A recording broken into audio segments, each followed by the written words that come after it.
Hello and welcome to another edition of your favourite podcast, Insane in the Membrane. Insane in the Membrane. Hello everybody, welcome to the show. It's your old pal Wilson. I hope you're doing alright. We're in, well, I don't know where we are, midsummer maybe? It's all happening, isn't it? Eh? You know, I like the fact that when we go out, we have to be kind of go, oh, good, it's the summer, so I better make sure that I'm wearing my Wellingtons, flip-flops, snorkel, snow jacket, and my sun cream.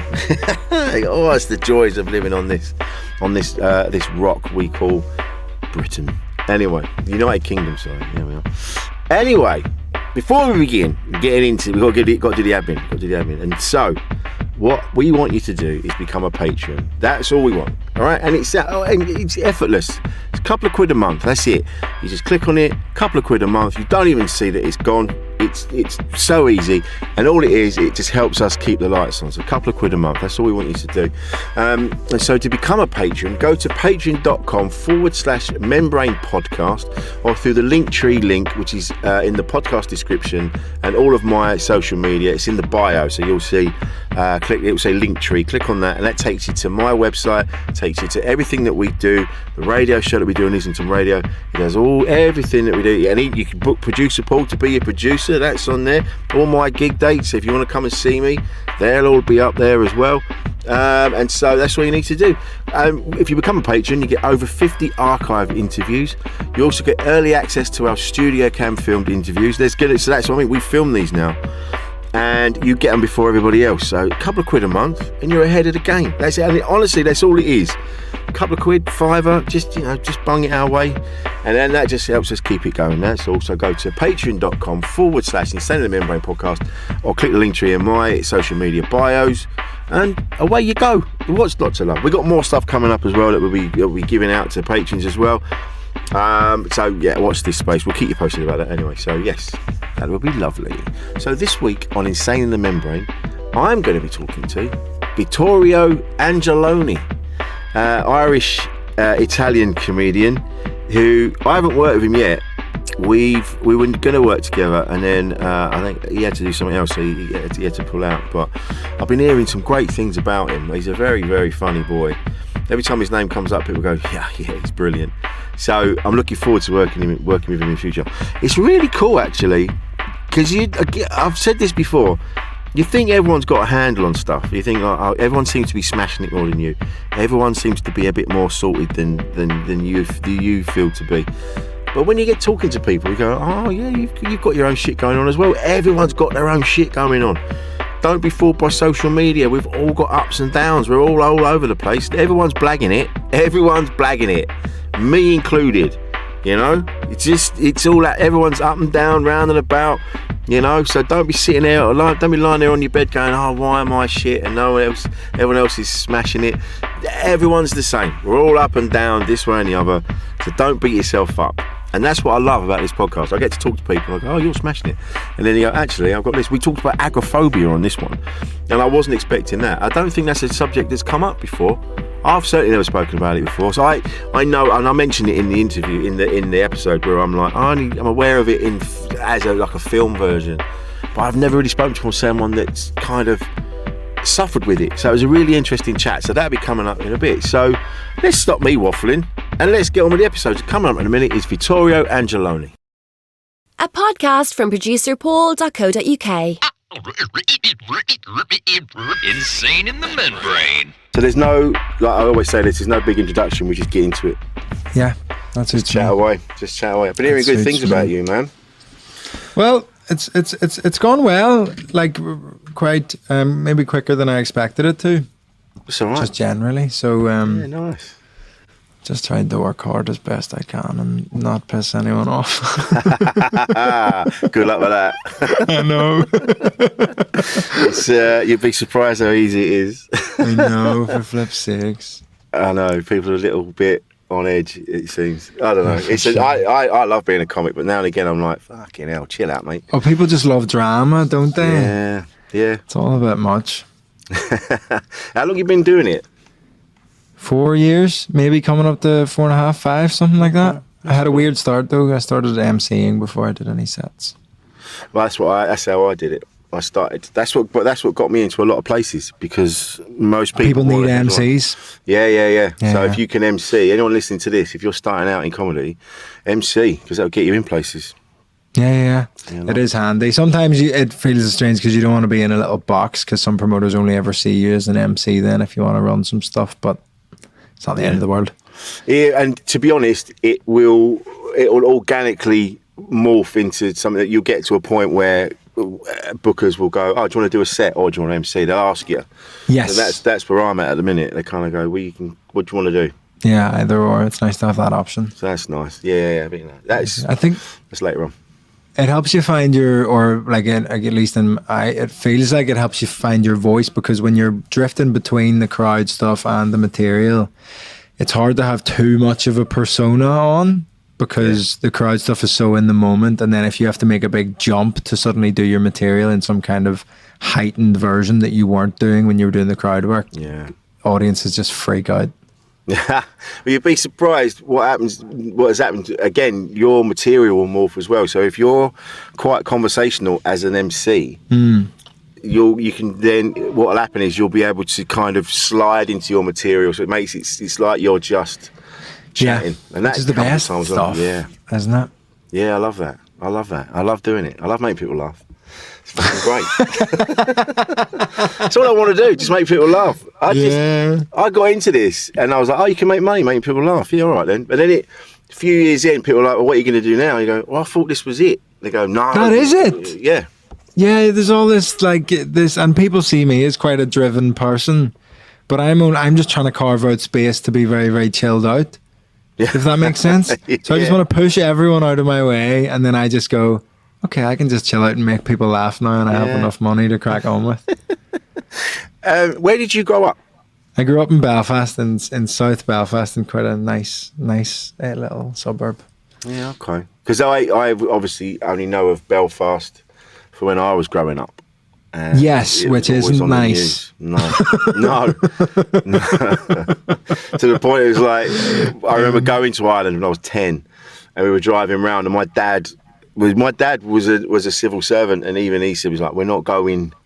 We went as far as Enniskillen. We didn't go. Yeah, up the west. Yeah. Well, it's interesting because I missed so much of it. Like I was born in '96, so I know so little about any like negative stuff. Like there was the odd bomb scare and the odd thing of like, don't wear that football top there, or don't like take off your tie and blazer if you're going to this area of Belfast so people don't know you or whatever. But that, like, it's just part of it, and it didn't feel like, it's not even a modicum of what my parents lived through or any of that stuff. So, and also I was quite like, grew up quite middle class, whereas both my parents were very working class. So it's a completely different experience on both of those levels as well. Have they spoken to you about it? Well, no, there's quite a disconnect, and I read a lot of articles about this, in that a lot of English people, like if I asked you what your parents did when they were growing up, you probably have like a few stories about like, oh, my dad did this, whatever. We don't really have that, and there's a little bit, and our parents often don't talk to us about it just to almost protect our generation from like getting caught up in it, because if you explain what happened, then there's obviously like, why were they doing that, and then you can get caught up in the kind of tribalism of it. So I think a lot of people of my parents' generation just didn't really talk about it that much, for a very well-intentioned reason of like protecting us from it. But then there's a lot of statistics of like more people have died of suicide since the Troubles than ever died during the conflict. Really? And my generation in Northern Ireland has a huge spike in suicide and mental health problems. And some people think it's because of that kind of disconnect with our parents' generation. There's always an elephant in the room, and even as a kid, you know when something's being unsaid. But again, it's well intentioned, so it's like, I'd rather I was me than them. You sound like you got your head screwed on. I feel I have a lot of fucking, because this is like a mental healthy thing, is it? Is this mental health? Yeah, but it's more, so this thing, a lot of people, when I say to people say, "Oh, you got your podcast," and I say, "Yeah, do you want to come on?" And they go, and they're a bit reticent to come on because they go, "Oh, it's mental health, and I don't know if I'm ready for that yet." And I'm like, "Well, it's not really a therapy session. No, you can be as honest or you can be as open as you want to be. It's more like two guys having a chat in the pub." Yes, well, I think it's very important to be unsentimental about these things, because you can really add a lot of gravitas to mental health problems, and I don't think that helps. No. Like I see people doing an hour-long show about destigmatizing mental health, and there's too much taboo, and I'm like, well, I feel like doing an hour-long show probably plays into that more than it pushes back against it, because it's like, why is it worth doing an hour-long show about if it's just another like health problem? But I've always had fucking terrible mental health problems. When I was very, very young, I was agoraphobic. I've never worked out how to pronounce it. I always thought it was agoraphobic. Agoraphobic. I was too scared to ask. Everyone was out. Yeah. But I had really, really severe anxiety when I was a kid. Like missed months of schools. I was in like therapy in the hospital when I was like 9 and 10 years old, the whole way through. Very, very scary stuff, very difficult stuff. And it's weird when like I don't really get anxious with stage stuff and performing. But I had that growing up, so I do find it interesting, like people going on their own mental health journeys, and I hear them talk about, oh, I do this for anxiety. And because I've been dealing with it and learning strategies since I was 9, I kind of have a bit of like a veteran view of it. I see people going, you need to do this for your mental health. And I'm like, no, that doesn't work. I promise that doesn't work. Well, it's just different things for different people, isn't it? For sure. You know, for sure. as you know. And so what caused that then? Do you know? I don't massively know. I've had some therapists like kind of have a pop at what it might have been. Like it started when even when I first went to primary school, I was kicking and screaming to go to primary school, but I'm sure that's a lot of kids. But I went away on like a residential music course, and had to come home and was like, I kept having these like anxiety attacks and panic attacks when I was away from my parents. And then it happened on like scout camp as well, and I was always like, I couldn't be away from family or the house for very long. And there's all sorts of different reasons why that might be, but I think it's just something that I have and something I have to kind of like deal with and reckon with, and quite bad separation anxiety, occasionally social anxiety. Really bad. I get like hallucinations when I get really bad anxiety. Yeah, so I'll be in bed and it'll be a crowded room. The room will become crowded with people like pointing and laughing and talking about me, and you can actually see that. Yeah. So I would get them, and obviously freak out because when you're lying in bed in your pajamas, you don't want like a crowd of people like pointing and laughing at you. So is that the ultimate stress stream? Yeah, and people have said to me like, oh, do you think that's why you do stand up? Because then it's just a crowd of people laughing, but like you're a bit more in charge of it. And it could be, I don't know. I don't like to. I think a lot of people look for the reasons why they are who they are, but I don't want to view myself as just a series of like defense mechanisms. I enjoy stand-up comedy, and that's why I do it, and I don't need any more reason than that. No. To be getting on with it. But yeah, I would have those, and then at its worst, and this still happens every so often, it's like I find it funny because it's so ridiculous. I get so anxious, it goes beyond agoraphobia. It goes to I can't open my eyes. Because I'm so scared of everything that the only place I can exist is in my own head. Shit, man. Which is, I find so funny. Like, it's so mad to be that scared. I suppose on the other side of it, when you after the episode, you kind of like, that was a fucking oh yeah, it's not like looking back, you're like, what? Like, why? And I just don't know why, but it's just one of these things that flares up every so often. But it's funny, the brain is it's an incredible bit of kit. Oh yeah. But it does fuck you up. Like for sure. Like every time I did, like if I gave money to a homeless person, something bad would happen directly afterwards. It's probably coincidence. I remember I've given money to people and then my phone got nicked an hour later. I've had another one where I gave money to someone, I turned around and my phone got knocked out of my hand and went under the train. Oh, and I no. couldn't get it till the next day. I've had also, I've given money to someone and then there's always something bad has happened to the point when about just before all the lockdowns, I was in Pret and I bought a cup of tea and something else, and they gave me a hot wrap. They went, "Oh, we're giving these away. Do you want this?" And I went, "Oh, thanks for that." And anyway, I walked out and there was a guy sitting outside in the rain asking for money. And I went, "Mate, do you want this? They're just giving me this. Do you want this wrap?" And he went, "Oh, that's amazing. Thanks." And then the whole world got locked down. And in my head, I was like, did I cause this? And of course you didn't. That's so funny. I'd love if your reaction got more and more like you created such an aversion in your head that you just like kick homeless people now just in case. Just trying to reverse it. Yeah. Or maybe I'll do shit things. I remember there was once I went to quite a lot of the matches in the Euros just gone. The ones at Wembley anyway, because I'm half Italian, so I was fucking loving it.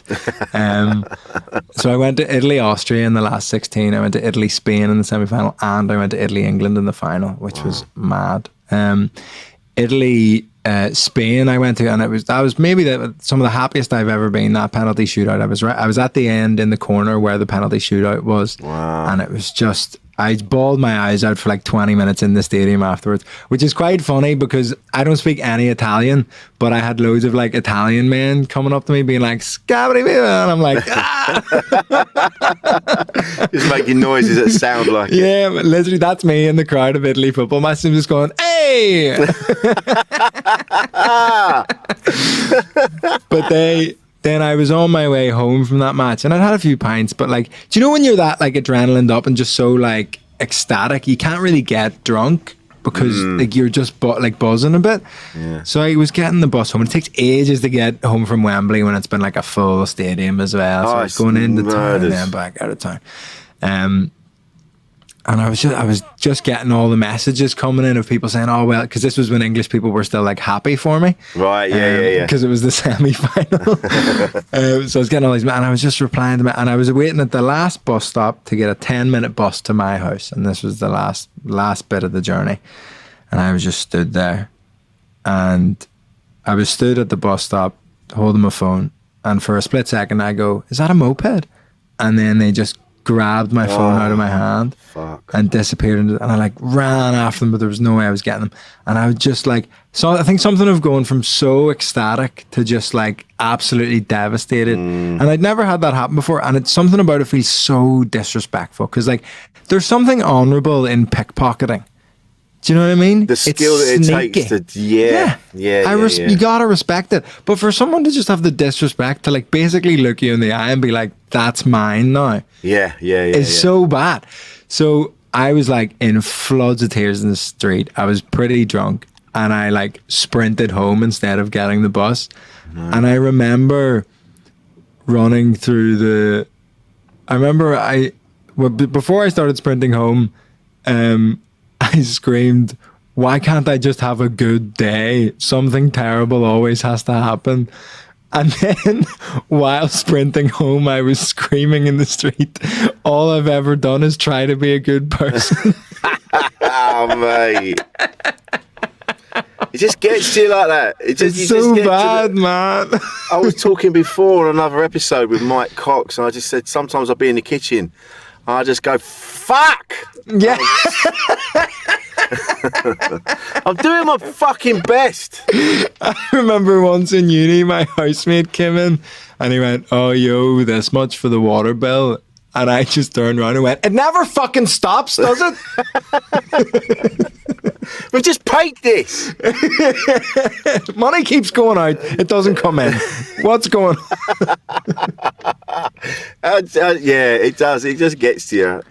It's funny you mentioned, because we've never really talked about agoraphobia on here before. Oh, really? No. And I don't know much about it. I only know from maybe films and things like that, or things I've read, where it's a case of they go to leave the house, open the front door, and it's all hustle and bustle, and they can't step over the step and out. So they shut the door. I mean, is it like that?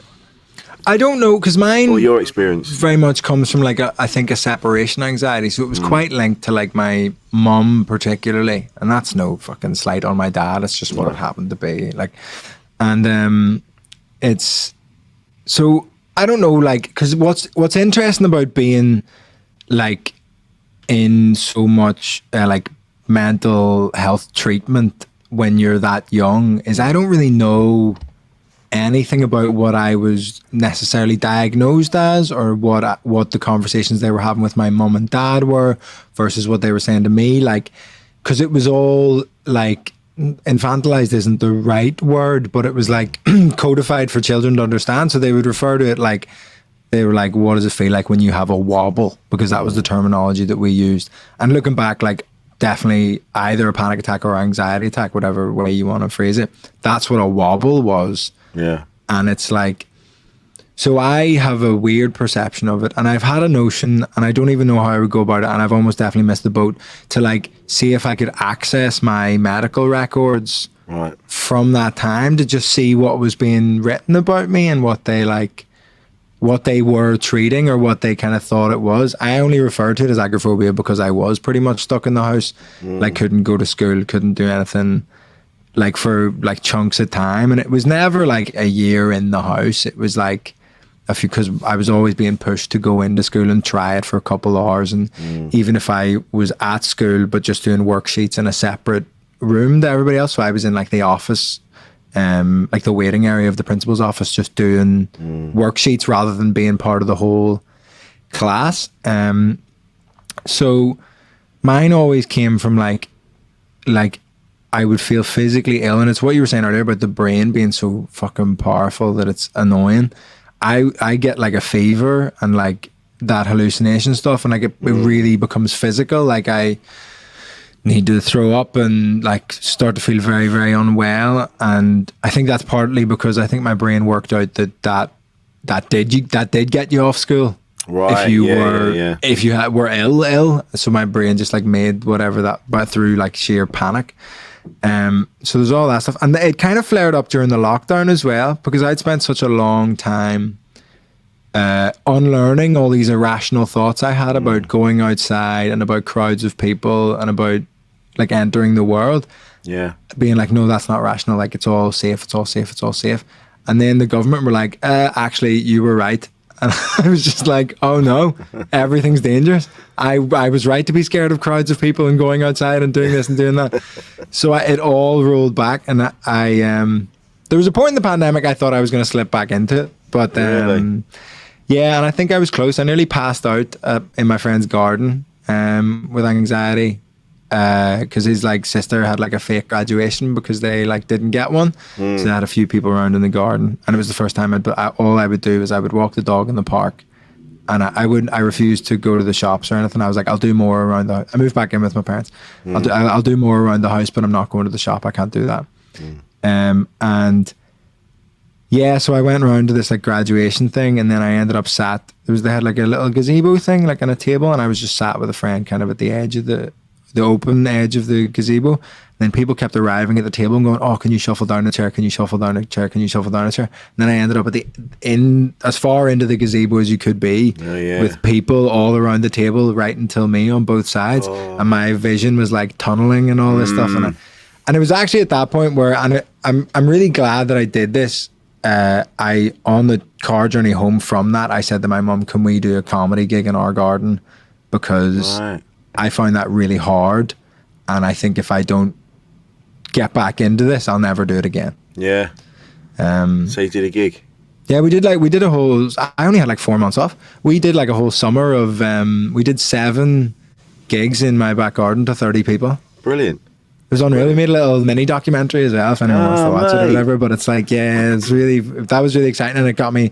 I don't remember the first one. I was pretty much blacked out with blind panic. But I'm sure a lot of comedians resonated with that first gig back. You were like, can I still do this? Yeah, I was standing there going, I don't remember any of my stuff. Just stood there I did all new, man. I don't know why. I was like, it's already scary. Craziness. But when you're having the hallucinations, Yeah. Do you know that they're hallucinations? You go, oh, it's happening again. Or Yeah, but it's really scary. Yeah. And it was funny because it happens when I get like physically unwell as well. So if I have a fever, I remember the first time I had a fever, I was like, I texted my mum, I was like, oh, I've got a bit of fever. She rang my girlfriend and was like, just so you know, he might like swing for you in bed. Oh, wow. Because he'll like see you as some kind of fucking demon. Because I like, yeah, because it would have like, and I just like have these mad hallucinations when I have like fevers, but then also when I have really bad anxiety. So like my girlfriend had to be like prepped on like self-defense for helping Vittorio when he's fucked up. Got a bit of a crash helmet on. Yeah, it's funny, man. Yeah, so it is just, and they kind of fade in and out, and then sometimes it's like that mix between like when you have your eyes closed, you can see it, and then it's like, it's very, very strange and hard to describe. The hardest to describe one is just that, because it doesn't make any sense. So I don't try and make it make sense to people. No. Like that one where I get stuck in my head, like it is just, imagine the most scared you've ever been, but it's about nothing, and you know it's about nothing. Wow. But you still have all of the same feeling of it. Jesus. So it's weird. Yeah, it must be. My God. It's funny because Good. It's only 20 minutes into this podcast that I'm fucking. Yeah. This is how relaxed people get. They just go, everything just spills out. It's great. But this is why I love doing it, because it's a safe space for you to just go and talk about all these things, because someone listening, I guarantee someone listening would have experienced, if not exactly the same, something very similar. And just by hearing one person talk about it will just change their life. I remember I met, I met somebody, there's another podcaster we talked about it. I don't know if you've ever seen the Mild High Club. It's Dean Coughlin, who's up in the Northwest. It's him and his girlfriend. Yeah. And his girlfriend would have been agoraphobic. And I remember when we met for the first time, I was like, oh my God. Yeah. This is great. Like, we're both mad. But it's when, what amazes me, what I've learned from doing this is that we've all got something. Being a human being is such a fucked up thing. Yet we try and restrict ourselves to, or people around us they go, this is how you're supposed to live your life. Yeah. This is the framework that you're supposed to live in. And this is why we're all struggling, because we don't really fit into that framework. Yeah. We've all got different things going on, different chemicals reacting with the other one. And this is what I think's weird about, people keep talking about like, oh, I'm neurodivergent, I'm this, I'm that. I'm like, who's the guy who's just like normal? The psychopaths. They're freaks, man. They're the freaks, the ones that go, no, I'm fine.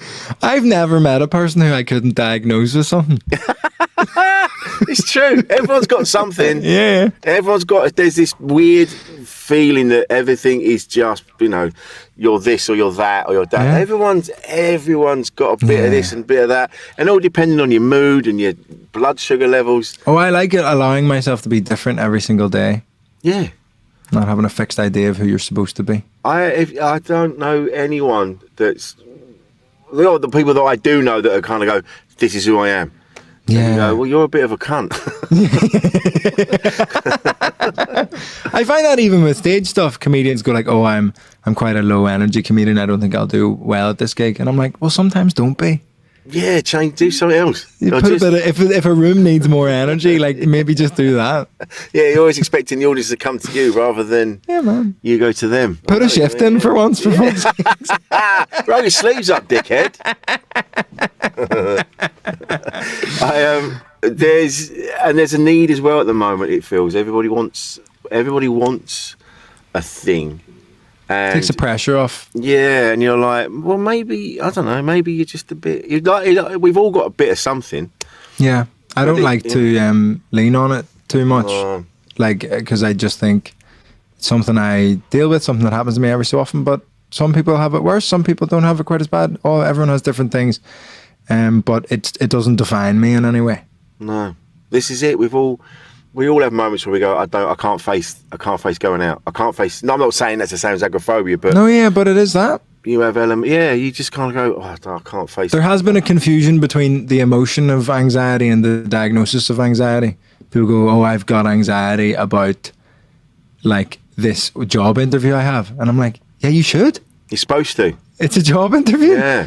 It's your brain going, this is an unusual thing we're about It's to do. important and there's consequences and there's, Exactly. There's a danger. So you've got to be aware. Be aware. That's all that is. Because anxiety is part of your alarm system. It's kind of going, all right, this is a weird situation we're going into. Let's just be aware. Let's just be careful. See where the dangers are. Yeah. But people want to get rid. They think that their life would be better if they just get rid of all that. And you're like, no. You don't want to. I've always, and I don't know anyone else's journey or experience with it. I've never done any of the medication stuff for mental health, and that's partly because for whatever reason I don't think my mum was into it. We tried literally everything else, and I have done every therapy that you could imagine. I've done art therapy where I went in and they handed me a piece of clay and were like, make your feelings, and I was like, what are you talking about? Just roll into a ball and throw it at him. I remember once they gave me like a big, because they would basically give me a different medium every week for art or art therapy, and they gave me a big like A2 bit of paper and like some markers. And it was around that time, I don't know if you had this, when being good at bubble writing meant that you were like the coolest person in the class. Yeah, we had that at school. Yeah. So all I did was practice bubble writing by writing every person in my class's name in bubble writing. And the art therapist was like, and what does this mean? And it was like, I'm just practicing bubble writing. I just want to be cool. Yeah. But I've done like crystals and stuff. Like I've laid there with different crystals on all my chakras and had a woman waving crystals all over me and all that shit. Did you feel anything? No.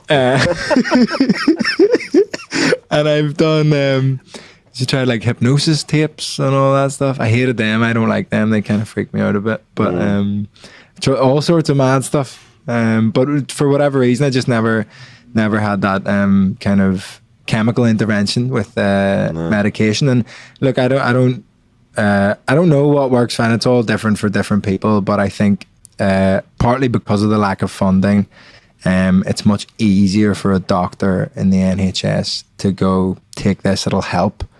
Whereas I think that they even know that it's not the ideal solution, but I don't think the NHS is at this point where it's offering the ideal solution for many things. No. Well, this unfortunately. Is it. No, this is it. They're not.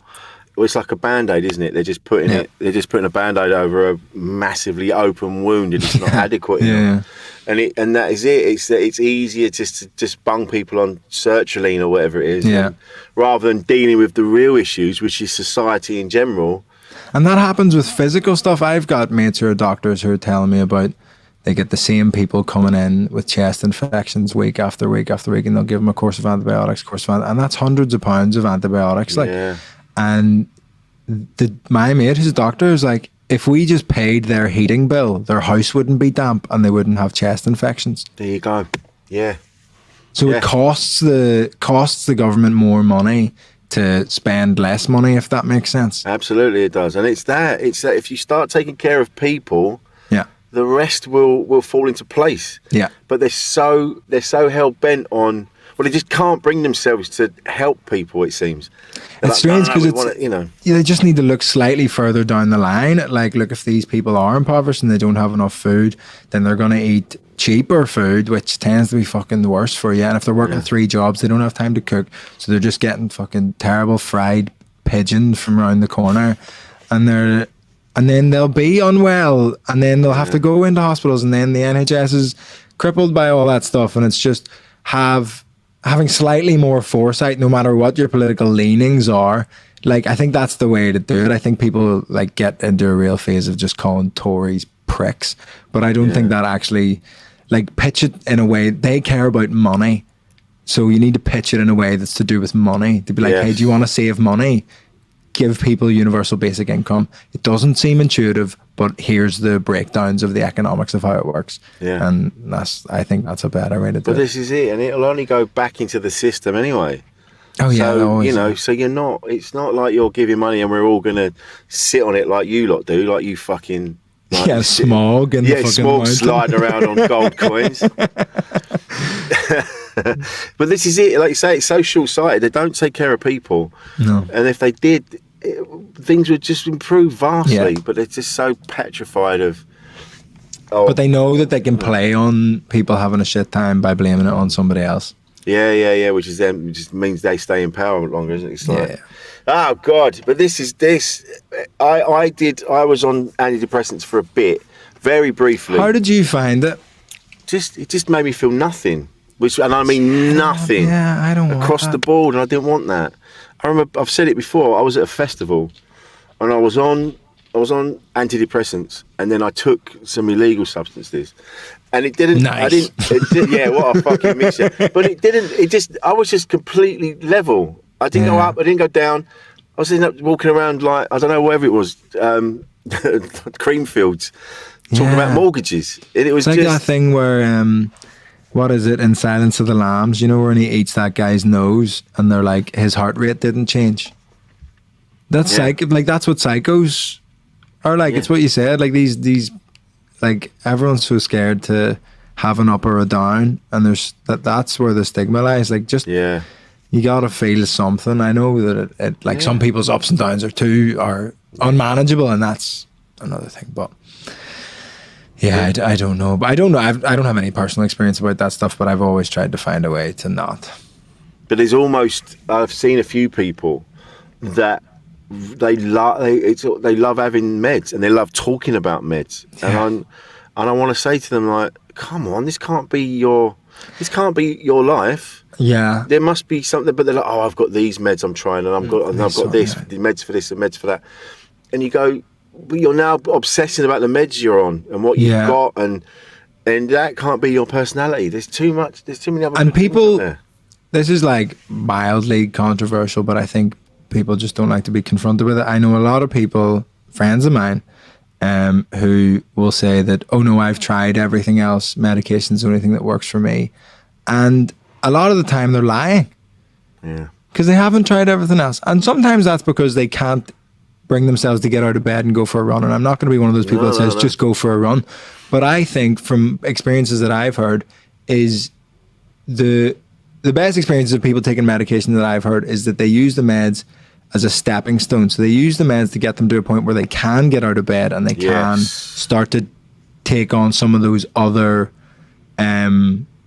more like lifestyle based adjustments that they can make to help with that stuff. Because people like to say that they've tried everything, but listen, some people have like foods that make them depressed. Like if you've got a certain kind of gluten intolerance, your gut can affect your mind so much.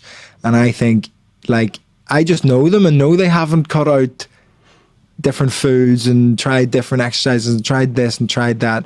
And I know that depression can get to a point where you can't try those things. And that's why I say like that stepping stone, I think that's where meds are very, very useful to get you to a point where you can try stuff that isn't just kind of medicating yourself the whole time. Yeah, no, it's I know what you mean. That's a great point. Like taking them until you get to a certain point. Yeah. But the people go, oh, I'm on these now, and that's going to be it. I'll be sorted for life. You're like, well, I remember once I was at an open mic. It was probably like, do you remember Funny Feckers? Yeah. Wes Dalton ran it, and it was where I did my first gig actually. So I have a lot of time for Wes. Oh, Wes is great. I love Wes. Yeah, and I remember it was a bringer, and so my girlfriend would come along as the bringer often to these early ones. God bless her. Poor cow. I know. And we were at this show, and we were upstairs, and we were stood. It was me, my girlfriend, and two comedians. And I won't name the comedians, but they were like kind of open mic comedians, right? And they were, while we were in the group conversation, they weren't really talking to us though. They were both just having an argument with each other about who was on more mental health medication. And my girlfriend grabbed my arm and went, you need to get better at this fast because I can't keep coming to these. Oh man, that's the motivation you need. Yeah, for sure, man.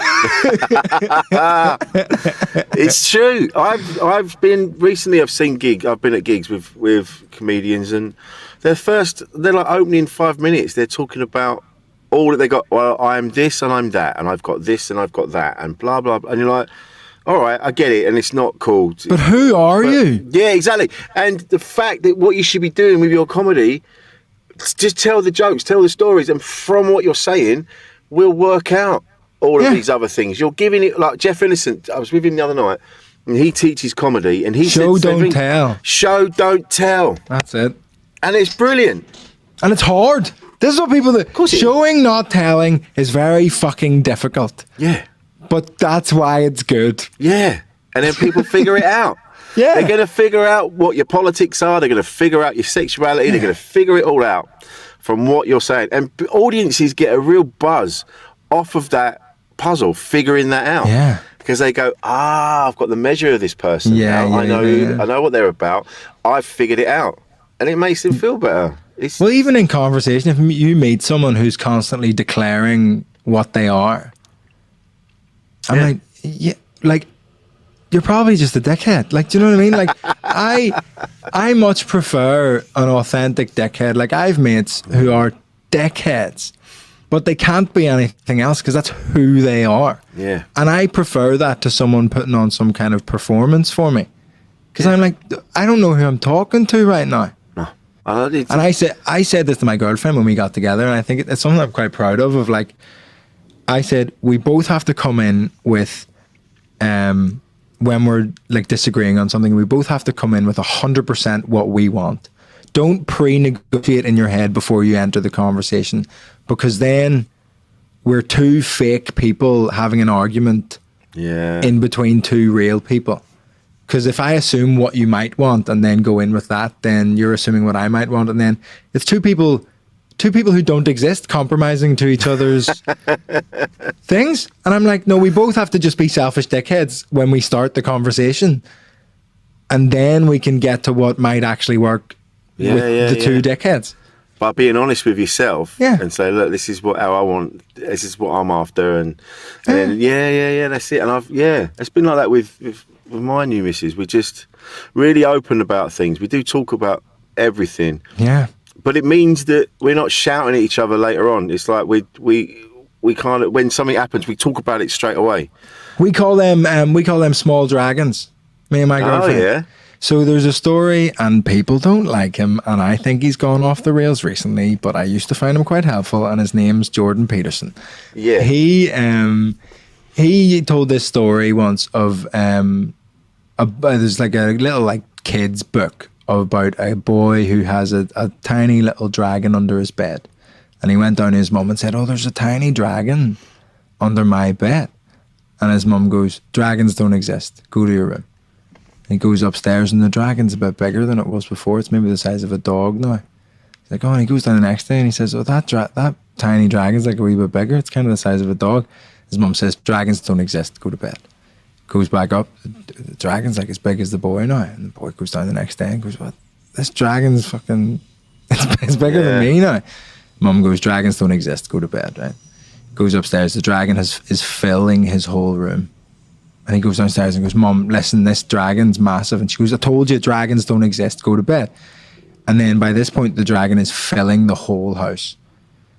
And the mum goes, oh, it's like getting in the way. She can't get out the door, can't do anything she's trying to do while she's trying to ignore this dragon existing. And she goes, oh, flip sakes, this dragon's really annoying me. And then the dragon just gets a little bit smaller. And she goes, oh, right. And so me and Izzy have my girlfriend, we have like a little thing where we go like, oh, this is just a tiny dragon before it turns into a big one. Yeah. It's a very helpful thing. And I'd rather that, because I've lived in a house with the fucking dragon, the biggest dragon ever. Yeah. I don't even know how to make this smaller. And it's funny mentioning Jordan Peterson. Yes. Yeah, he's gone off the rails. He's on a mad one. Nobody should be tweeting that many times a day. He's like 30 times a day at the minute. You're like, bro, chill. Yeah, take it down a few. Like, he's a millionaire, man. And I'm like, why are you this wound up? Yeah. Relax, man. But it's like everything. There's some, if you quote anybody, people go, oh, you're obviously into him then. And so your view is this, and this. And then I can't talk to you anymore. You go, no, there's been a few things that he said over the years where I've gone, oh, that's pretty interesting. That's helpful, yeah. There you go, that's pretty cool. But I'm not. But there's loads of people like that. You go, oh, that's all right. Oh, that's a bit much, but that's all right. And I think that's this need to be straight down the middle and not listen. You can't listen to that person or that. Someone with opposing views. You can't listen to them. And you go, I have to listen to them because then I know it strengthens my views. Yeah, and it's a bizarre thing because people really want teams these days. And I remember a comedian said to me recently, I mentioned a comedian who's like a mutual friend because they were doing that Comedy Unleashed, that free speech comedy night. Yeah. And this other comedian said, oh, I didn't realize they were on that side. And I went, well, like they are just doing a paid gig for money as a comedian. And I get that, like, I don't agree with everything that free speech thing does. I also don't agree with everything that like Quantum Leopard does. I think some of the stuff that they do is like on the other side of like the you shouldn't joke about this. I mean, if anyone's seen my act, they know that it's like that's I'm not that kind of guy. Somebody messaged me on Instagram today and said, I've watched a lot of your stuff and I can't work out if you're a prick or not. I was like perfect. That's what you want. Exactly what I want. Yeah. And people really want all these teams because they want you to align with everything. And there's a strange thing at the minute where it's like, oh, being left wing means you believe in this, and this. And I'm like, I thought left wing was a purely like economic thing that we were talking about. I thought we were just talking about kind of the broad sense of like spreading wealth more equally, but apparently it's about all these social issues as well. And then right wing means this, that, and the other. Right wing means you're anti-gay marriage, even though that's definitely not true of all right wing people. It's just like the same in the other direction. But people just want these teams, and it's gotten to this very strange point where, like, every so often I'll see an interesting guest is on Joe Rogan's podcast, and I'll be like, I'll have a listen to that. Often a comedian because they're just talking shit or whatever, and I find that funny. And I'll be sat on the tube, and I'll take out my phone, and I'll like look around to see if anybody's looking, to see if I'm listening to the biggest podcast in the world. Like, how's that happened where it's the biggest podcast in the world and I'm like, oh, I hope nobody sees that I'm listening to this. Yeah. They don't let you have they don't think that, because you're not listening to everybody on there, and there's a lot of things that Joe Rogan says and you go, well, I'm not going to him for science advice. No, not at all. But like you said, it's the odd guest. Like, he had Ted Nugent on there, and I just was aware of Ted Nugent's music when I was a kid. Yeah. And then I was like, and I knew that he was a little bit, it was, he's off on his own fucking, off on his own world. So I thought, oh, that'd be an interesting one. And I was listening to it, and it's really interesting. It's funny. Yeah. But you wouldn't. I'm not going, right, Ted Nugent for president. Let's follow him in the back. You're like, he's fucking mental. He's mad. Yeah. Mad as a box of frogs. Yeah. And you go, but that was an interesting thing I listened to. Yeah. And it means now I'm like, well, I don't believe what he says. I don't believe the same things. I like listening to it. I used to do a thing where I would think of something that I believe about something, and then I would just type that into Google and then write the word debunked after it. And I would watch whatever YouTube video like disagreed with me most. Yeah, right. Yeah. Because I'm like, well, I want to know what the other guys are saying. Exactly. I want to know. I want to listen to everybody. It doesn't just because I've watched videos on Hitler, but that's only because I wanted to find out exactly what had gone on. Oh, he got to be so cool. It's Hugo Boss, wasn't it? We all know that. But I'm not watching them going, all right, let's get some ideas. Let's see how you're like, I want to watch one of the most evil people in the world to find out exactly what he did. Because he's a person. Because this is what people don't like. He's a person, and all the best things that people have ever done, I think we are all capable of. So we can all do a great amount of good in the world. But all the bad things that people are capable of, we are also capable of. So, it's about reckoning with that, like, your potential for badness as well as your potential for good. And I find that really interesting to look at and that's why people love these murder documentaries. They love them. Really. But when it becomes about politics, it's different. Like, you have to go so evil to the point where it's like, obviously you're not going to murder anyone if you're watching all those documentaries. But I listened to a podcast with a guy who I disagree with, and it's like, well, you must be a bad bastard. And you're like, oh, if you're listening to him, you must have the same beliefs. And you're like, I don't have the same beliefs. I find it's entertaining listening to some of the people that they have on. Yeah. And then I come away from the podcast and I go, Oh, okay. Well, he believes that and he believes that, but that's not what I believe in. Anyway, I go about my day being as decent as I can to everybody. I get so stressed about this team stuff though, man. Yeah. Like in comedy particularly, like I really worry that the really like left wing or like woke, for want of a better word, I worry that they hate my stuff because some of it's a bit whatever, but I also think that the people on the right think I'm some fucking snowflake guy. You know what I mean? And I'm just like, I don't know where to. I thought we were just, like you said at the start, I thought we were just here to make people laugh. Mate, I said it on Twitter the other day. I said, and I've asked comedians this in green rooms, I was just curious, should a comedian be political? Like, when it comes down to their comedy, should they be sort of left or right? Shouldn't they be kind of looking at the whole system and going, the whole thing is fucked. The whole thing is a joke. And then people come back to me and then someone said, oh, I'm a female comedian, an American female comedian. I have to be political because of what's going on. And I went, no, you don't get what I mean. I'm not talking about that. I mean, that's absolutely, we should all be standing up against that. But that's personally, but I'm talking about on stage. As a comedian, like the reason that South Park worked so well is because they mocked everything. Yeah, left, right, middle, everybody got it, and I'm like, should that not be a bit more what comedians are like? Yeah, you know. But I'd like to do 2 shows at the Edinburgh Fringe. One that's like super lefty, like shitting all over the right, and then just the same show that covers the same topics in the same order. In the other direction. Yeah. Just I don't know why you don't. That'd be great. I'd come and see both of them. That'd be funny. Release it as like a double special one day. Yeah, and then that'd be good fun. and then you come away going, it's the same show. yeah, it's the exact same. But do you know what would be funnier if it wasn't 2 different hours? If it was the exact same hour but branded and marketed differently. Oh yeah. So each day it was like left, right. Yeah, right. So you do like the one poster is like me with duct tape over my mouth. And it says like cancelled comedian. But then one it's like me in a waistcoat going like like shrugging. Going like fighting for your rights or something. Do you know what I mean? It's like the exact same show. So we're on but it's the exact same show, and then a different crowd comes every day, and I laugh at all of them. I think that's it. I think we're all getting too caught up in trying to get likes from our little tribe, like you said, our team. Yeah. They're like, oh, I'm gonna comment on this. I'm gonna look, and then I'm gonna screenshot it. And I'm gonna retweet and go, look what I did. Look what I did. And go, all my little clique are going, oh, well done. And you're like, do you know what? The world's fucked. It's all fucked, and we're getting more fucked by the day. Yeah.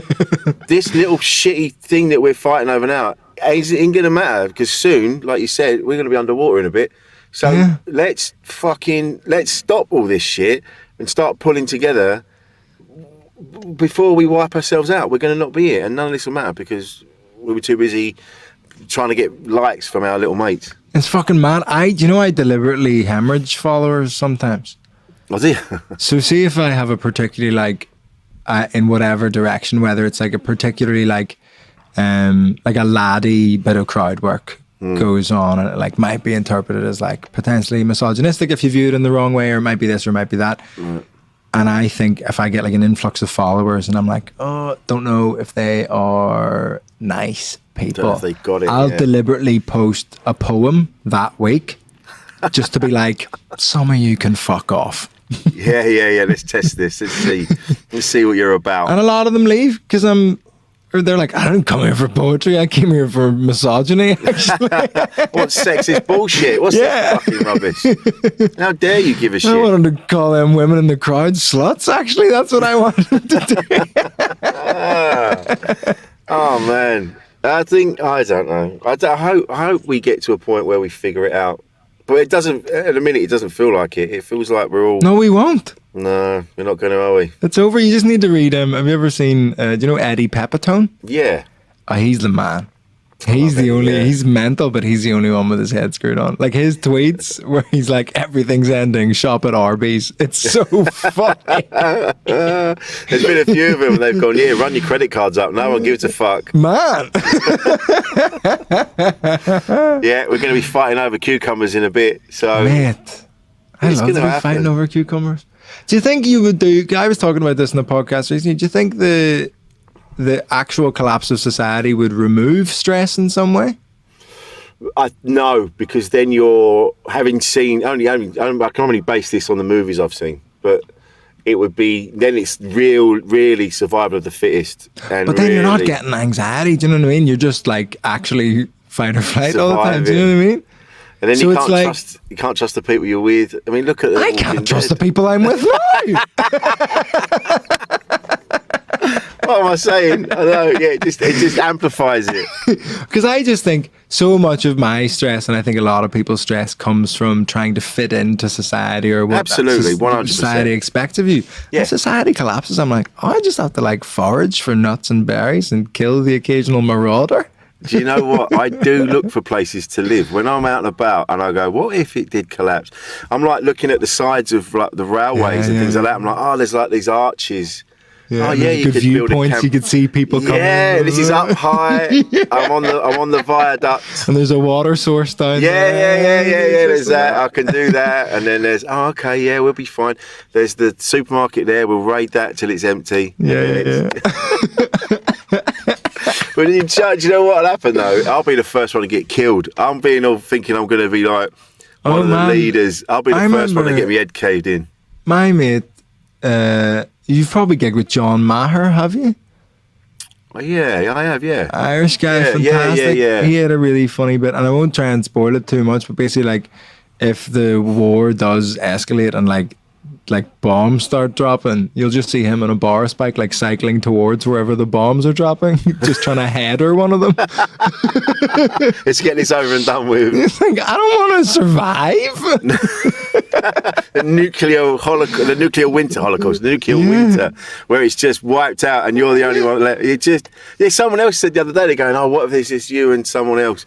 And then you got to repopulate the planet. And you're like, yeah, but all right, the initial bit, you two having sex, that's fine. Then the kids come out, but then they're going to be you think they're going to be brother and sister? Yeah. What are you talking about? Repopulate the planet with idiots? Yeah. If I got club foot. Yeah. You know, well, what do you think this is good? How do you think it's going to go down? I think I would just find. I think if it got to that point, I'd find all the drugs and then just. Oh man. I'd just go out swinging, just go out with just off my head. Yeah. Just walking up to the zombies going, hey. Yeah, you're both doing the same thing with your jaw. Yeah, I can't work out who's who. No. I think Wilson's been bitten. No, he's off his nut on skag. Oh, mate, this has been great, Vittorio. Well done, Thank man. you so This much is for having me, fucking man. Cool. But how are you? Are you? So I suppose it's an ongoing thing, isn't it? You just Yeah, no, take each day. I'm in a pretty good place right now. My girlfriend's absolutely wonderful. It helped me out with all that stuff. And I'm really enjoying gigging. And I am, like I said, I'm just trying to create space for myself because I know I have a particular set of things going on with me, and I need to create a life for myself where I can just exist with a bit more peace than maybe I would in a normal job that I wouldn't be able to quite cope with. So I'm just trying to create that space of like not too frantic, and that's why I'm just focused on like building my own audience, and then I can just book my own tours. I'm not waiting for anyone else to say yes or no or any of that stuff. I just want to do my own thing and crack on with it, and then if I want to gig more, I can gig more, and if I want to gig less, I can gig less, and I can just look after myself. I don't have anyone and I've just signed with an agent, but I think he's aware that I'm not someone who needs pushing. Like I'll work hard, but I know I just need to kind of monitor that myself. I think we're with the same agent or same agency, and I'm the same. Yeah, just get on with it, and then let him catch up when he's ready. Yeah, he'll make money at some point, mate. Yeah, he'll get to it. Yeah. I'm just going to crack on, and then you just whatever. Yeah, just keep up. Yeah, Vittorio, where can we find you online? Instagram is at Vittorio Angeloni. So is TikTok if you're 12. Twitter is that Vittorio. That's probably all the best places to find me. If you're at the Fringe, that's my main focus at the minute. 2:05 every day at the Monkey Barrel Comedy website. You can get tickets, $5 for midweek, £7 at the weekend. I'm loving this doing the hour-long shows. It's my first time doing hour-long shows. Oh, and really? It is the best fun because you can lose them so much and you have time to get them back. You can go anywhere you like in the hour. It's a beautiful thing. It's so And it's fun, Monkey man. Barrel. I love that. Such a good venue. Yeah, man. Big up the Monkey Barrel Massive. Well done, man. Yeah, I'll very pop along and exciting. see you, I think, because Yeah, I'd love all that, of my man. my stuff's not till the evening. So Great. yeah, Great. I'd I'll love come to and see see you. you. Vittorio, thanks, man. Been a pleasure. No, thank you for having me. I really fucking appreciate it. Mate, nice one. Thanks, mate. Thank you. Cheers. No worries.